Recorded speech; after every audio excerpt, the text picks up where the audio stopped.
Welcome to AV tutorial. ఇక మనకి ఈరోజు తెలంగాణ రాష్ట్రానికి సంబంధించి 80,000 ఉద్యోగాల భర్తీలో భాగంగా ఈ యొక్క రాష్ట్ర ప్రభుత్వం నుంచి గ్రూప్ 1 కాడి నుంచి గ్రూప్ 4 వరకు కూడా 1/1 నోటిఫికేషన్స్ అయితే రిలీజ్ అవ్వడం జరిగింది. మనం ప్రతిరోజు కూడా ఏ నోటిఫికేషన్ వచ్చినా సరే చాలా క్లియర్గా ఇన్ఫర్మేషన్ అయితే ఇవ్వడం జరిగిందనమాట.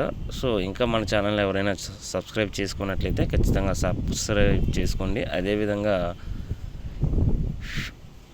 ప్రీవియస్ వీడియోస్ వీటి రిలేటెడ్ వీడియోస్ ఎవరైనా మిస్ అయినట్లయితే ఖచ్చితంగా ఈ యొక్క వీడియో కింద డిస్క్రిప్షన్ బాక్స్లో లింక్ అయితే ఇవ్వడం జరుగుతుంది.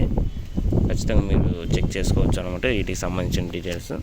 ఇక మనకి ఈ యొక్క గ్రూప్ 4కి సంబంధించి ప్రీవియస్ వీడియోస్లో కూడా చాలా క్లియర్గా చెప్పడం జరిగింది. సుమారు రాష్ట్ర వ్యాప్తంగా ఉన్నటువంటి 9,168 ఉద్యోగాలకు సంబంధించి త్వరలో నోటిఫికేషన్ ఇస్తున్నారు. ఈ నెల చివరిలోనూ నోటిఫికేషన్ వచ్చే ఛాన్సెస్ ఉన్నాయంటూ కూడా మనకి అప్డేట్స్ అయితే రావడం జరిగింది. వాటి గురించి చాలా క్లియర్గా అయితే చెప్పడం జరిగిందనమాట.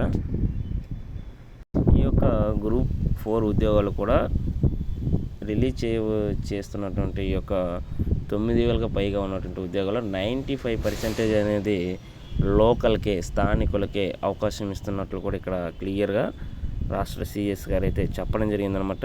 ఇంకా ప్రభుత్వ శాఖల ఉద్యోగాల భర్తీ ప్రక్రియ మరింత వేగవంతమైంది. ఇప్పటికే 18,000కి పైగా ఉద్యోగాలు నియామక సంస్థలు ప్రకటనలు జారీ చేయగా త్వరలో గ్రూప్ 4 ఉద్యోగాలకు సంబంధించి నోటిఫికేషన్ కూడా వెలువడుతున్నట్లు ఇక్కడ గ్రూప్ 1కి సంబంధించి 503 ఉద్యోగాలకు టీఎస్పీఎస్సీ నోటిఫికేషన్ జారీ చేయగా పోలీస్ శాఖకు సంబంధించి 17,000, అదేవిధంగా టీఎస్ఎస్పీఎల్ నోటిఫికేషన్లు రిలీజ్ అయినాయి.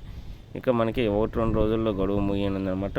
ఇక మొత్తం 80,000 ఉద్యోగాలు భర్తీ చేయనట్లు రాష్ట్ర ప్రభుత్వం అయితే గతంలో చెప్పడం జరిగిందనమాట. దానికి సంబంధించి గ్రూప్ 4కి సంబంధించి ఈ యొక్క జాబ్ నోటిఫికేషన్ ఎప్పుడు రిలీజ్ చేయాలంటూ దీనికి సంబంధించి రాష్ట్ర సిఎస్ గారు అయితే వేగవంతంగా అడుగులైతే వేయడం జరిగిందనమాట. ఇక మనకి ఈ యొక్క పోస్టుల్లో మ్యాక్సిమం పోస్టులు అంటే 95% స్థానికులకే ఇస్తామంటూ కూడా ఇక్కడ చెప్పడం జరిగింది. సో ఇక్కడ వచ్చేప్పటికి నెలాఖరులో గ్రూప్ 4 నోటిఫికేషన్ 9,168 పోస్టుల భర్తీకి సన్నద్ధం. 29వ తేదీలో రోస్టర్ పాయింట్ల వివరాలు ఇవ్వాలి. డైరెక్ట్ రిక్రూట్మెంట్ ద్వారా నియామకాలు అన్ని శాఖల అధిపతులతో రాష్ట్ర సిఎస్ సోమేష్ సమీక్ష అంటూ మనకి క్లియర్గా రావడం జరిగిందనమాట. సో ఇది ఈరోజు ప్రధానంగా ఉన్నటువంటి తెలంగాణ రాష్ట్రానికి సంబంధించి గ్రూప్ 4కి సంబంధించినటువంటి అప్డేట్స్ అనమాట. మనకి ఈ యొక్క నోటిఫికేషన్ ఎప్పుడు రిలీజ్ అయినా సరే దీనికి సంబంధించి క్వాలిఫికేషన్ కానివ్వండి, అదేవిధంగా ఎగ్జామ్ ప్యాటర్న్కి సంబంధించి అప్ టు డేట్ ఇన్ఫర్మేషన్ అయితే ఇవ్వడం జరుగుతుందన్నమాట. సో ఇలాంటి మరిన్ని లేటెస్ట్ అప్డేట్స్ కోసం ఈ యొక్క ఛానల్ని మీరు కన్ఫర్మ్గా సబ్స్క్రైబ్ చేసుకోండి, షేర్ చేయండి, లైక్ చేయండి. Thank you.